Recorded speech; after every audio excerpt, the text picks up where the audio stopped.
અરે ઓછું નાક પણ અસલી નાક. MDH કાશ્મીરી લાલ મરચાની પાવડર.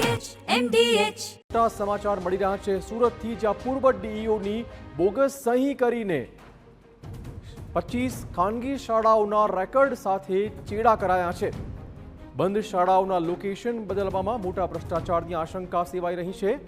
જિલ્લા શિક્ષણાધિકારી કચેરીના ઇન્સ્પેક્ટર સહિત કર્મચારીની મિલીભગતના આક્ષેપ હવે થઈ રહ્યા છે.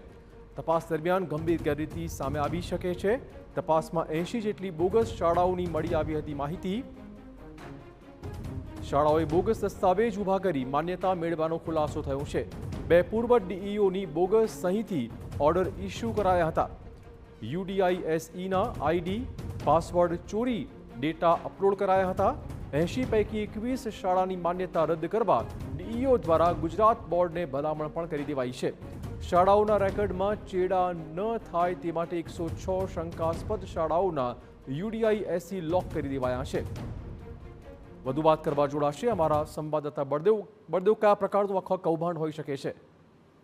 જે રીતે પૂર્વ ડીઓની જે બોગસ સહીથી વધુ 25 ખાનગી શાળાઓના જે રેકોર્ડ સાથે જે ચેડા થયા હોવાની જે હકીકત સામે આવતાની સાથે જિલ્લા શિક્ષણ અધિકારીએ આ બાબતે તપાસના જે આદેશ છે તે આપ્યા છે. બંધ શાળાઓના લોકેશન બદલવામાં મોટો ભ્રષ્ટાચારની શક્યતા હોવાની જે શક્યતા લાગી રહી છે. જિલ્લા શિક્ષણ અધિકારીની કચેરીએ એક ઇન્સ્પેક્ટર સહિત કર્મચારીઓની મિલીભગત હોય તો જ આ શક્ય બની શકે છે. તપાસ દરમિયાન ગંભીર બેદરકારી પણ જે સ્પષ્ટ જોવા મળી રહી છે. છેલ્લા 2 વર્ષની વાત કરીએ તો છેલ્લા 2 વર્ષની અંદર 65 પૈકી 4 શાળાઓની માન્યતાઓ છે તે રદ કરવામાં આવી છે.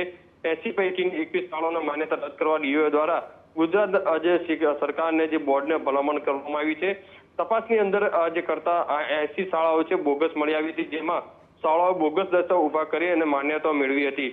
એટલે સૌથી મહત્વની વસ્તુ એ છે શહેરના અલગ અલગ શહેર વિસ્તારની અંદર જિલ્લાની અંદર જે રીતે બોગસ જે શાળાઓના ડોક્યુમેન્ટ ઉભા કરી અને જે માન્યતાઓ મેળવવામાં આવી હતી એ તમામ જે ડોક્યુમેન્ટો છે તે વેરિફિકેશન કરવામાં આવી રહ્યું છે અને આવનારા સમયની અંદર હજુ પણ જે ખુલાસા થઈ શકે છે.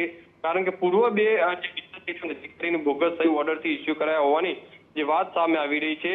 અને મહત્વની વસ્તુ એ છે કે અત્યારના જે જિલ્લા શિક્ષણ અધિકારીઓ જે દ્વારા USDTCની આઈડી પાસવર્ડ ચોરી ડેટા અપલોડ કરતા હતા, જેથી 106 શંકાસ્પદ જે શાળાઓ છે તેને લોક કરવામાં આવી છે અને વધુ તપાસ છે તે કમિટી બનાવીને કરવામાં આવી છે.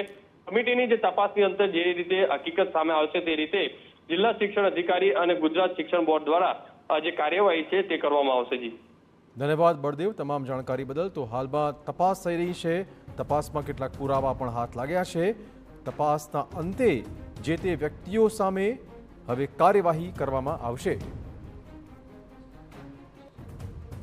MDH બિરયાની મસાલા, પારંપરિક બિરયાનીનો અસલી સ્વાદ. असली मसाले साच साच MDH